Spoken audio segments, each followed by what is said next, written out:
भारत माता की, नर्मदा मैया की, सभी बहनों भाइयों की और मेरे भांजे और भांजियों की।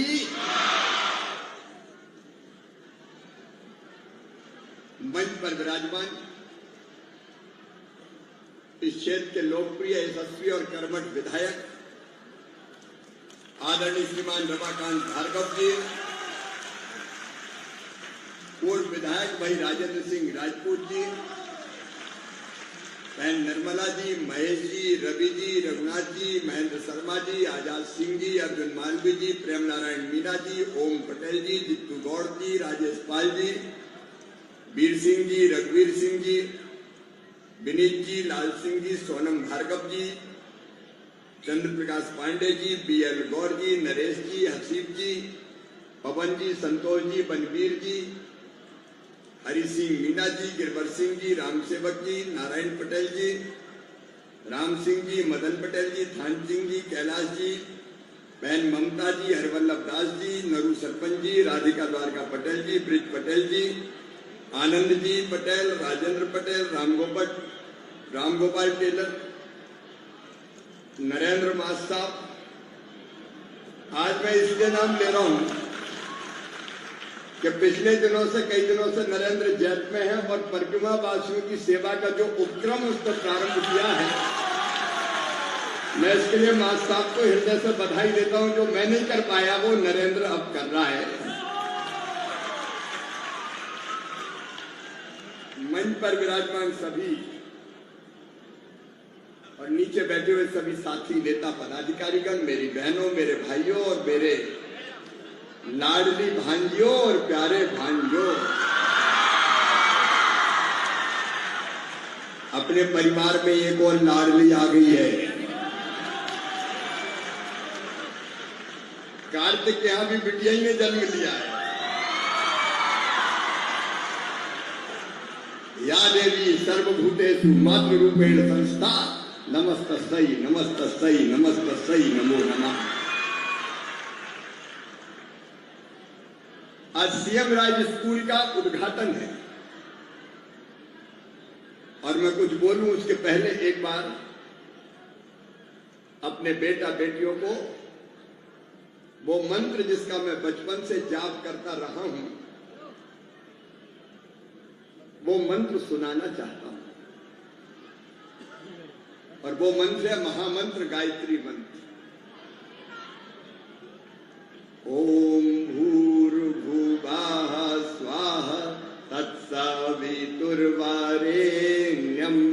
भर्गो देवस्य धीमहि धियो यो नः प्रचोदयात्। ये बुद्धि का मंत्र भी है, गायत्री मंत्र मैं रोज जाप करता हूं। और मेरे बेटा बेटियों, आज तुम्हें इसका अर्थ समझाना चाहता हूं।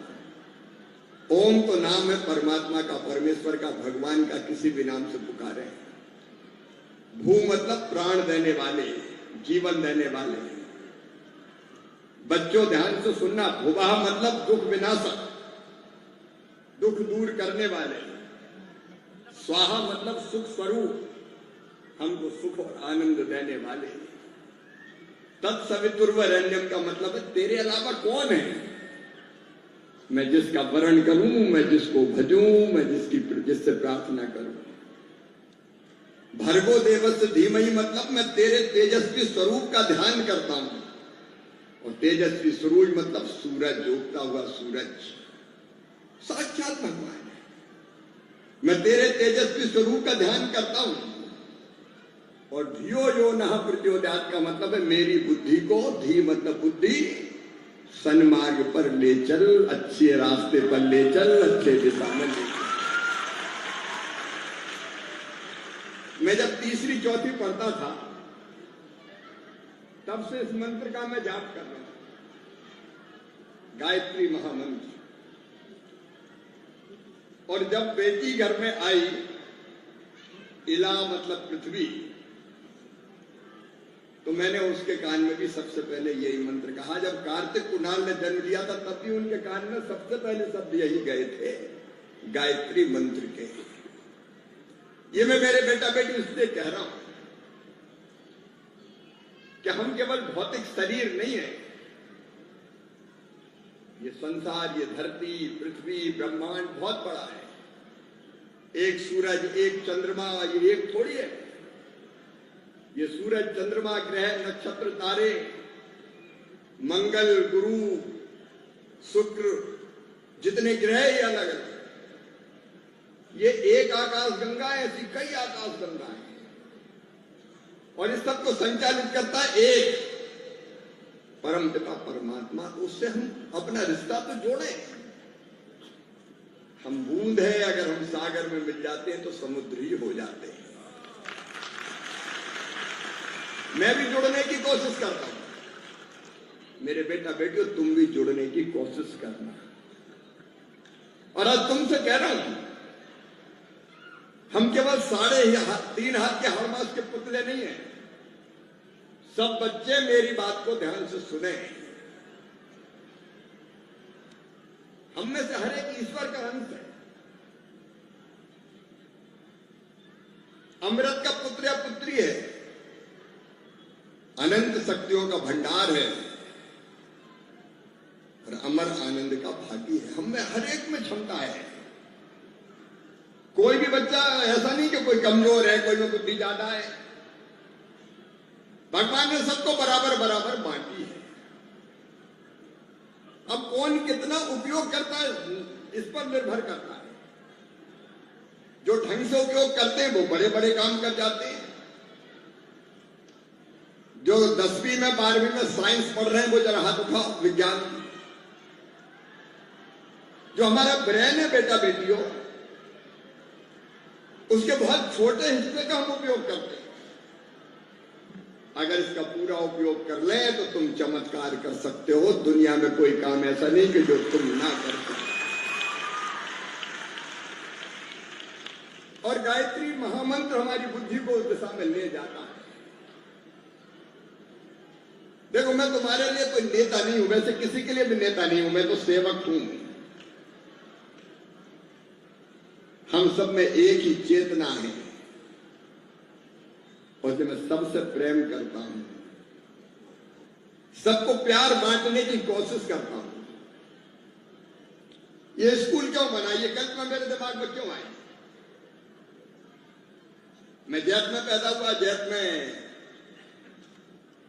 रमाकांत जी भी जैत में पैदा हुए। हमारा नर्मदा किनारे स्कूल था, छोटा सा 2 कमरों का। उसमें सब बच्चे बनते नहीं थे, कमरे में कम बैठते थे, बाहर ज्यादा पढ़ते थे।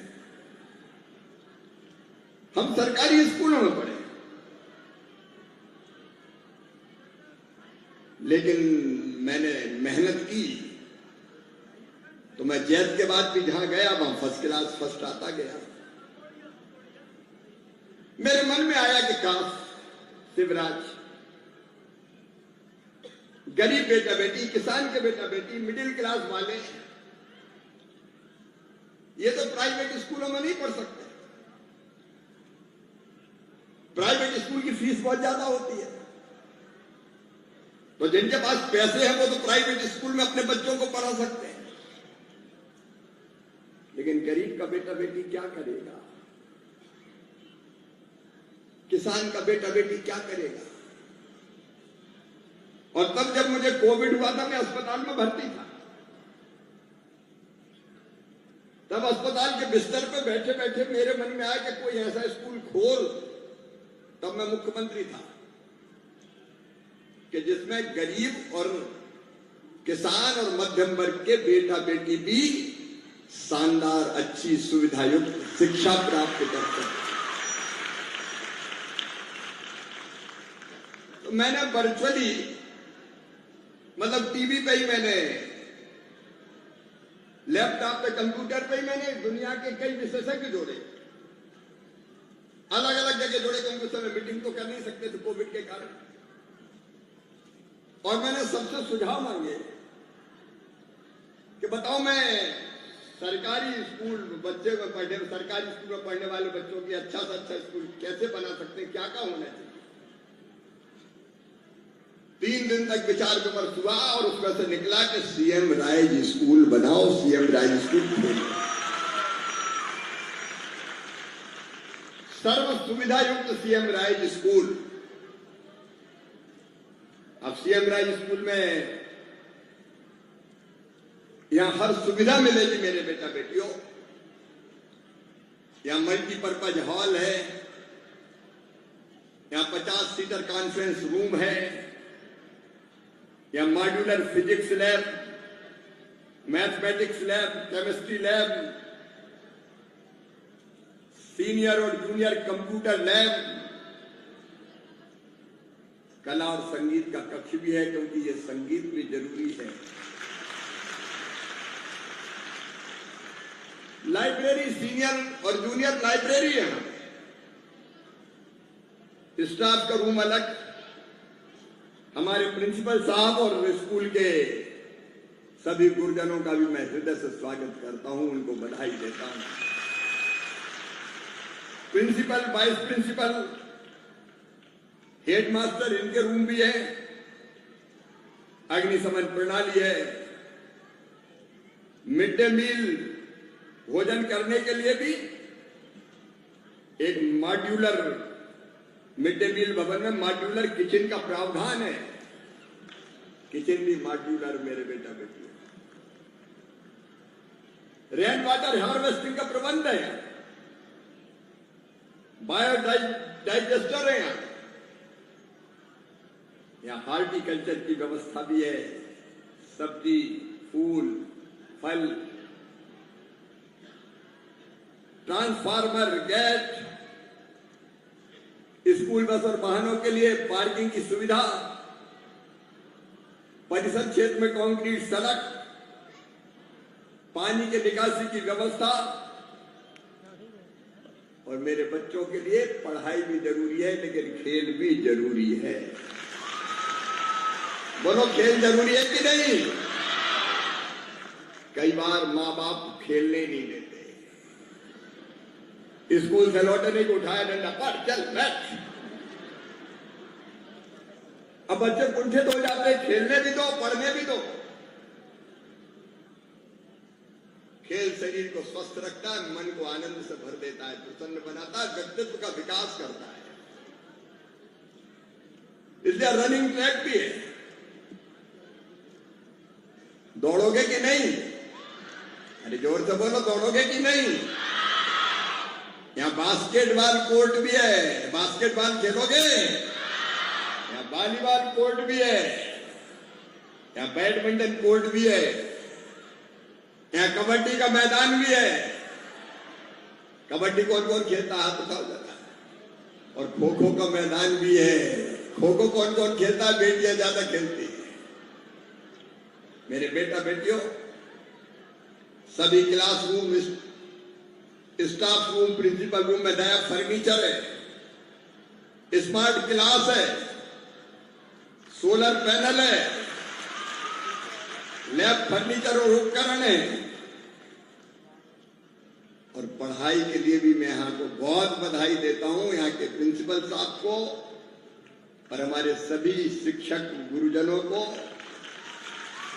जो मैं देख रहा हूँ यहाँ 23 और 24 में 10वीं का जो परीक्षा परिणाम था 95.6%, ताली बजाओ जरा। 2024-25 में था 95.32%,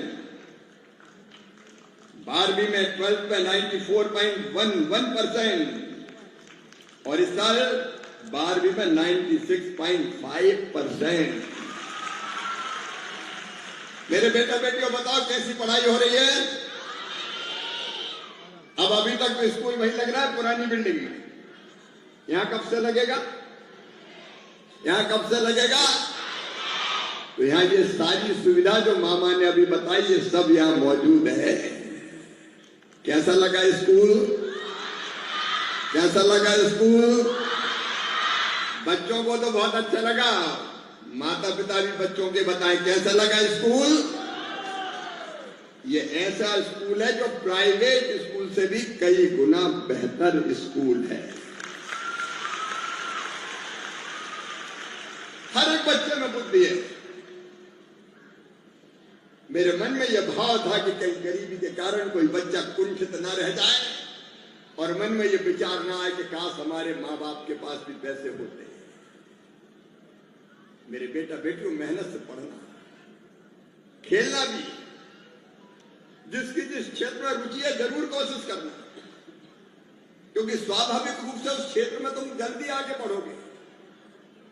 कोई संगीत में रुचि रखता है तो उसको बजाते गाने बजाने देना, कोई की चित्रकला में रुचि है तो उसको पेंटिंग करने देना, कोई किसी खेल में आगे बढ़ रहा है तो उसकी प्रतिभा को मरने मत देना, उसको आगे बढ़ने देना। इसी में से हमारे बच्चे निकलेंगे डॉक्टर, इंजीनियर, प्रोफेसर, वकील, आईएएस, आईपीएस, वैज्ञानिक, खिलाड़ी। और संसदीय क्षेत्र में वैसे मैं देश का कृषि मंत्री हूं, ग्रामीण विकास मंत्री हूं, लेकिन मेरे क्षेत्र में मेरा यह संकल्प है कि मैं धन के अभाव में किसी प्रतिभाशाली बच्चे की प्रतिभा कुंठित नहीं होने दूंगा। मैं साथ खड़े रह के उसे आगे बढ़ाने की कोशिश करूंगा। इतना सामर्थ्य है तुम्हारे मामा में। मैं प्रिंसिपल साहब आपसे और पूरी टीम से निवेदन करता हूं, अभी तक रिजल्ट यहां ये संकेत दे रहा है कि हमारी पढ़ाई का स्तर बहुत अच्छा है, लेकिन इस भवन में शिफ्ट होने के बाद 96% नहीं है, 100% कैसे रिजल्ट आए इसकी चिंता करें। नैसर्गिक प्रतिभा कैसे उभरे इसकी कोशिश करता। देखो, एक तो पढ़ाना नौकरी के लिए, लेकिन गुरु की नौकरी नौकरी नहीं होती, जीवन का मिशन होती है। मुझे पढ़ाया स्वर्गीय रतन चंद्र जैन ने, मैं उनके चरणों में आज भी प्रणाम करता हूं। उनने बचपन में मेहनत से पढ़ना मुझे सिखाया तो शिवराज बन गया। ये गुरु का कमाल है।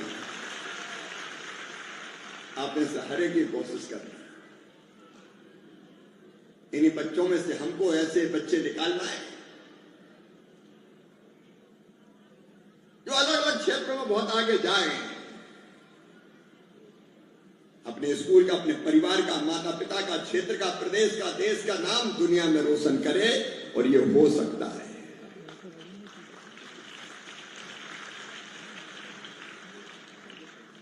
मेरे बेटा बेटियों, मेहनत करोगे सब? ऐसे नहीं, जोर से बताओ, सब मेहनत करोगे? सबको मेहनत करना है, ध्यान से पढ़ना भी है, खेलना भी है, आगे बढ़ना भी है। बच्चों को निश्चित पढ़ने दें, आगे बढ़ने दें, और किसी कदम पर अगर बाधा आएगी तो मैं भी दूर करने की कोशिश करूंगा। कुछ तो इंतजाम मैंने ऐसे कर दिए मुख्यमंत्री रहते हुए, जैसे medical college, engineering college, IIT, IIM और किसी उच्च शिक्षण संस्थान में तुम्हारा एडमिशन अगर होगा तो पहले फीस नहीं भर पाते थे। प्राइवेट मेडिकल कॉलेज की फीस 40 लाख, 50 लाख। गरीब किसान मध्यम वर्ग तो भर ही नहीं सकता, पैसे वाले को दिक्कत हो जाती है। लेकिन मुख्यमंत्री मेधावी प्रतिभा, हमने जो कार्यक्रम बनाया, मुख्यमंत्री मेधावी विद्यार्थी प्रोत्साहन योजना में तय किया है कि तुम्हारी फीस अगर प्राइवेट कॉलेज की भी कितनी भी हुई तो वो फीस तुम्हारे मम्मी पापा नहीं भरवाएंगे, सरकार भरवाएगी। और मोहन जी के नेतृत्व में वो योजना चल रही है। इसलिए ढंग से पढ़ना। मैं इसलिए नहीं आया कि मुझे कोई फूलों की माला पहननी थी, मैं इसलिए आया कि मुझे अपने नन्हे मुन्ने बेटा बेटियों से बात करनी थी। तुम्हें देखना था, तुम्हारे सिर पे हाथ रखना था, तुम्हें प्यार करना था और तुम्हें प्रेरित करना था कि मेरे बेटा बेटियों ढंग से पढ़ना, कोई कसर मत छोड़ना। मैं तुमसे बहुत प्यार करता हूं। I love you.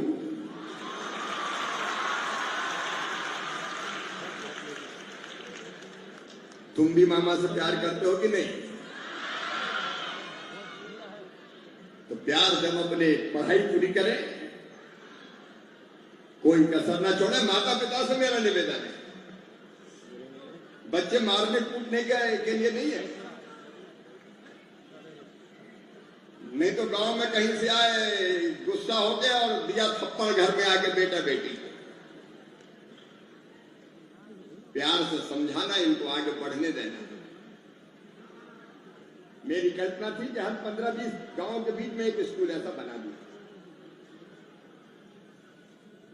ताकि पूरे प्रदेश में बच्चों को पढ़ने की सुविधा मिले। मुझे विश्वास है कि वर्तमान मुख्यमंत्री इस काम को आगे बढ़ाएंगे। लेकिन यहां तो अब स्कूल बन गया है, इसलिए ये स्कूल एक उदाहरण बन जाए पूरे हिंदुस्तान में, इसकी कोशिश करें। और मेरे संसदीय क्षेत्र में रमाकांत जी, जो बच्चे 10वीं में और 12वीं में फर्स्ट, सेकंड, थर्ड आएंगे, उनको माताजी और पिताजी के नाम पे प्रेम सुंदर सम्मान से सम्मानित किया जाएगा।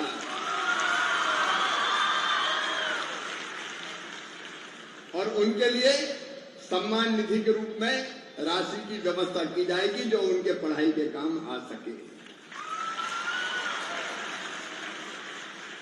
और ये इसी साल की 10वीं 12वीं की रिजल्ट से लागू हो जाएगी योजना।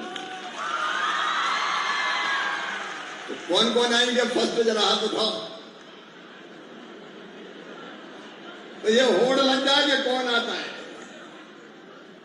खूब मेहनत से पढ़ो, आगे बढ़ो।